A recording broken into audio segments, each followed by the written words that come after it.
Stacy here with Limelight Easy. So today has been a fairly decent day, so I'm going to try to get a bunch of videos done today because I have really been lacking in that department the last few weeks. Right now, I want to talk about kind of where our lives have been for the last year and a half. I was diagnosed with Lyme disease in March, so just recently. However, my symptoms, I believe, at least my current symptoms, I believe, started back in July of last year. And they began with migraines. So, but prior to that, in March, our lives just sort of went haywire. Our health deteriorated for the whole family. And we have just had an incredible ride, just a roller coaster of ups and downs, some really, really cool things that have happened that were clearly a God deal, and then some other stuff that just knocks us back to the ground. And it's just been nuts. So back in March of 2016, so last year, we took a leap of faith and decided to move on to a converted school bus. My husband did the conversion. We actually bought a school bus from the school district, or from a local school district, and he converted it. He's really good with stuff like that. He converted the whole thing. We had our bed in the back. The kids had like basically bunk beds underneath the bunks. Underneath Orion's bunk was basically like the family closet, and underneath Jade's bunk was an extra space that we could either lounge on or use for my mom when she came over, or was our catch-all. We had a kitchen in there. It was pretty neat. And it was definitely a lot of fun at first. It wore on us pretty quickly. It got old pretty quickly. I think if we had been able to travel, it would have been a lot more fun, and we would have enjoyed it a lot more towards the end. But we were not able to travel. My husband's job was local, and so we had to stay local. So that made it not so adventurous after a couple of months. So we moved on to the converted school bus in March, and I think that's when everything started. From there, it just turned to pure chaos. We had a couple of issues with the bus itself. It broke down a couple of times.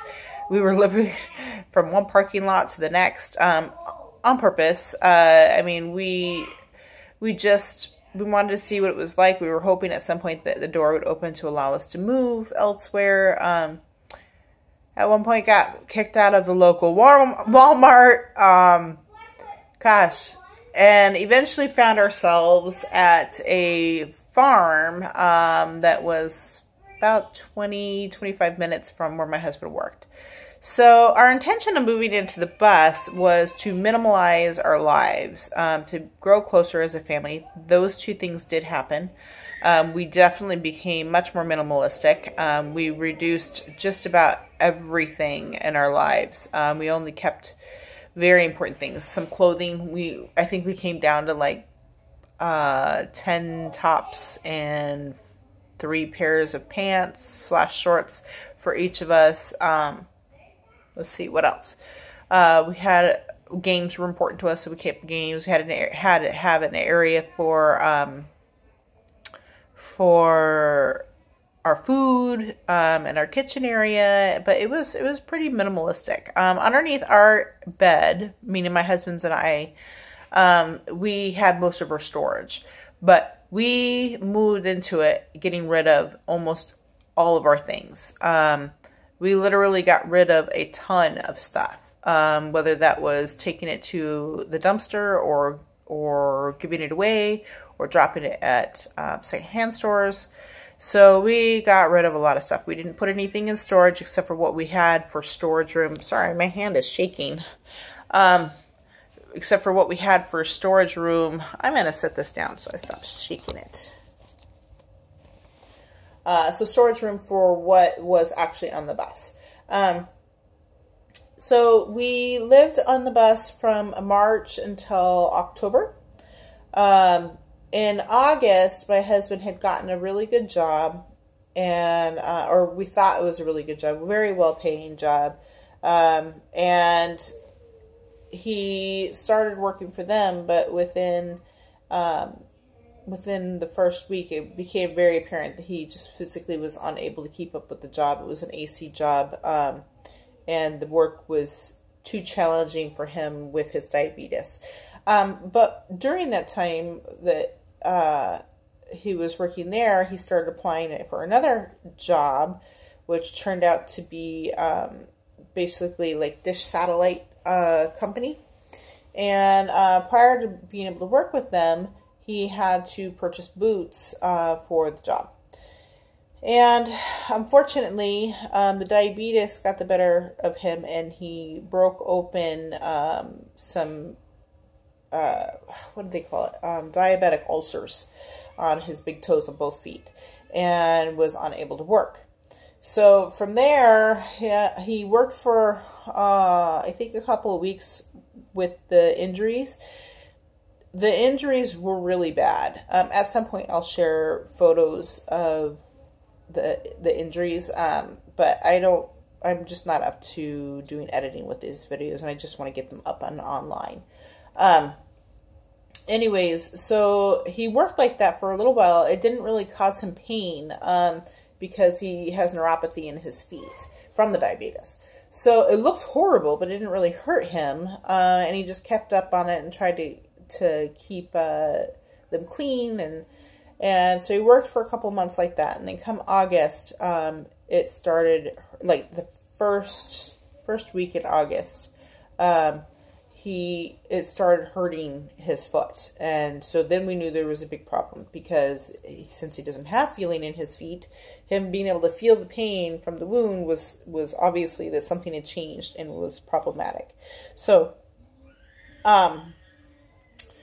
he ended up not being able to continue working. I've been in school, let's see, at that point, I was in my third semester of school, second semester, trying to work up to starting with a community college in Wisconsin for becoming a midwife. They had a year-long wait, and that was the second semester of the year-long wait. So October came, and he could no longer work. I was trying to finish school. I eventually got a job in the beginning of November at Joann Fabric, which I absolutely love, and I absolutely adored my boss. And then, so I finished school with honors, or I finished the semester with honors, and was doing really well, and had expected to go back in January to start the midwifery program. However, because of my husband's feet and him not being able to work, I needed to be the one bringing income home, and so decided to take a year off at that point to try to get things calmed down around home. So then I got my job in November, and sometime in December, I started getting inflammation in my hands. It was probably later December, and I just thought it was probably cold weather or something like that. It's Wisconsin. And it just started really bothering me. Oh, I forgot to mention. So in July, on July 4th, July 3rd, excuse me, I had my first migraine. And then I continued to have migraines until December. But anyways, so in December, I started getting the inflammation in my hands and just weird stuff happening. I had, like, at the very last day of the year, I had this shooting pain in this part of my arm on my right hand, and I just thought that it was odd. I have been gluten-free for 4 years. I had been eating gluten recently because one of the really cool things that happened was that we had gotten down to, like, no food right around Thanksgiving. We were literally living off of eggs, and a local, or a neighbor got wind of it, and who was also having some of her own issues, and told a friend of hers, who blessed us with a bunch of food, and eventually ended up blessing us with a lot more than that.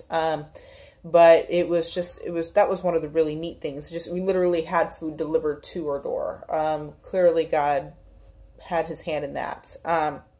But a lot of that food was gluten, and so I started eating gluten because it was that or starve.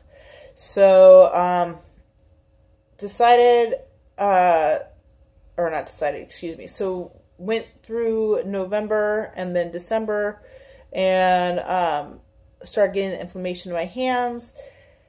And then it very rapidly went from getting, like, I would just bump my hand, it would swell up, or I'd bump the side of my foot and it would swell up, to I couldn't get off of our bed in a matter of like 2 weeks. It was very, very fast. And I had been off of my thyroid medication. You can see some of the videos, some of the early videos that I did before I even found out about the Lyme. When I was like, I am done with thyroid medication. God is going to have to either heal me or fix me. Well, he showed me what the cause of my thyroid issues were, which was the Lyme. Not exactly the way I would have wanted to figure it out, but it was an answer to prayer. So I had been off my thyroid medication, ended up going to the ER after having had some major issues. Went to the ER a couple times, went to a regular doctor a couple of times. My TSH was just through the roof. And so they're blaming everything on my thyroid because I hadn't been taking my medication. And sorry about that. I don't know what's going on out there. Anyway, so just they blamed everything on my thyroid condition. And I knew that that wasn't right. I had been off of the thyroid medication for maybe August. And my thyroid has never gone as haywire as it did. It eventually got to as high as 409 for the TSH, and that was just astronomical and such a short period of time. And I was like, there is something else going on. So during the period of waiting for the medicine to begin working again, I eventually, I'm sorry, I'm losing my train of thought because of all the noise going on out there. I'm going to wait a moment. Okay, I think it's settled down. So I ended up seeing a naturopath at one point, and I knew that there was something else going on. So during the period waiting for my thyroid medicine to kick in and start working effectively, I did a bunch of research and discovered that one of the big indicators of my issues was that I had migrating pain. It would be in my knee one day, it would be in my shoulder the next. It was just moving around, and it didn't make any sense. And then that was like one of the huge indicators for Lyme disease. So I just knew it had to be Lyme disease. I even did a fast during that period of trying to, before I found out that it was Lyme, of trying to get my body to do what it needed to do to heal itself, because I didn't know what else to do. And during the fast, I felt really, really bad. And I was like, something is just not right. Well, it turned out it was because I was doing juice fasting for the majority of the fast, and sugar from the juice was actually feeding the bacteria. So, at any rate, I think that it was just a lot of stress and a lot of issues with the family that pretty much brought my major issues to the surface from the Lyme disease. That and challenging God. I think that was probably a big contributor too. So, God has shown me that this is probably the root of my thyroid condition, and that once I start dealing with the Lyme, that it should correct the thyroid condition as well. At least that's what makes sense to me. Anyway, so then my husband, obviously, he needed to try to find work, which wasn't really working. And oh, sorry. So in December, I wasn't getting a full-time paycheck because I was working only part-time trying to finish school. We, at one point, were almost evicted. We had a huge blessing from the local tour observant community in giving us the income that we needed to not only pay for our rent, but pay for our car payment and our insurance as well. And so again, like, huge, like, obviously God's got a hand in it, situations, but then total down on the dumps, like, what are we going to do now because of health issues? So at the beginning of January is when things really hit for me, and I just couldn't move. Gosh, so much has happened. It's like my thoughts are just bouncing around. So now we've ended up in Arizona, where my husband is currently working at an apartment complex. Probably the best paying job he's ever had. Severely blessed by this. And he's been working that for 6 weeks. Well, last week, we found out that a company was taken over at the end of the month. A new company was taken over at the end of the month, and his job was at risk. He'd just gotten this job. We'd just moved. We just signed a lease. And it was so stressful. I had not started therapy for me yet. And so, boom, we're back down, knocked down again. And I'm like, I just don't know how much more we can take of this. This up and down, up and down, up and down. And then Friday, we got notice that he was offered the same job, same pay. So, yay. That's wonderful. We don't have to worry about it. Now he's been in the hospital for 3 days. His ankle, again, I'll show photos of it at some point, is either got staph or MRSA going on with it, and because he nicked it the first week that he was here, and it's just gotten progressively worse, and antibiotics weren't working. So he ended up in the hospital for a couple of days. This will be the third day. And now is not really supposed to be working the job at the apartment complex.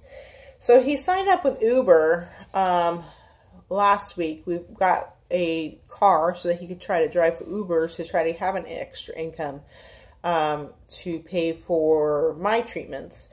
And now it's looking like that might be the primary job. So again, we're like up and down, up and down, up and down. And it's just been a wild ride, one thing after another. And I know I'm forgetting a whole bunch of stuff. Like a whole bunch of stuff has happened, and it's been from one end to the next. It's been like awesome. Oh my gosh, God has got us on this. And he's protecting us, and he's caring for us. And it's so clearly God is moving in our lives. And then the next moment, it's like, what happened? Why are we in this situation again? And it's not stuff that it's like from our own doing. It's like, it's just life. And so I hope that God is going to get us off this roller coaster here pretty quickly for a little while. I mean, I am all about doing what God wants us to do in our lives and following his lead. But we need a break. We need a vacation from this roller coaster. And I'm really hoping that God will give us one, at least a little reprieve now that we're in Arizona and we did a leap of faith coming here. So, I don't know. Just the purpose of this video was just to kind of explain how chaotic our lives have been for like a year and a half. It's been nonstop, up and down, up and up, and up and down. Up. So, the next video, I am hoping to share some of the things that we are looking forward to and will hopefully be able to start implementing for my care. But that's it, I guess. Oh, subscribe at the bottom. And please, and share with your friends. Talk to you later. Bye.